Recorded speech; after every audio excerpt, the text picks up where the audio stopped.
for anybody who doesn't know what the Celtman is an extreme triathlon, and by that it simply means that it looks intense. All three elements, the swim, bike, run, are just a little bit more extreme. The swim in the Celtman is through.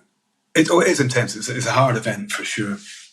The swim's 3.4k, I think, through a jellyfish-infested, very, very cold loch up in the north of Scotland, and then the cycle itself is the gradient's just off the scale, just up and down the mountains, and it's longer than the usual Ironman distance. And then the run in that particular event is over 2 Munros, so runs it's still 40k, just over in fact, but you're climbing 2 mountains to get. So it's rather than just a marathon, it's a marathon over a couple of mountains. So it's a pretty grueling event and certainly takes a lot out of the competitive.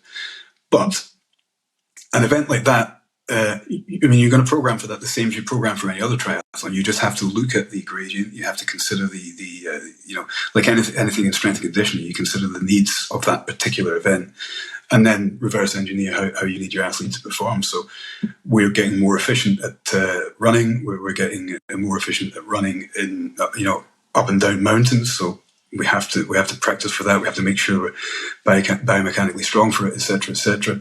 Same on the bike, same on the swim. So no different in essence than any other triathlon.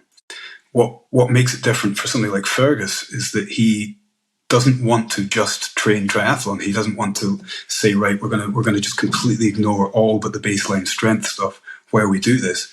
He also wanted to continue to maintain, if not, as you said earlier on, if not progressive strength through that kind of campaign. And that's tricky. But ultimately it comes down to a few very key things, which again aren't off the scale crazy or anything. It's just simply about managing volume, and to do that, we have to monitor the metrics that somebody like Fergus is producing.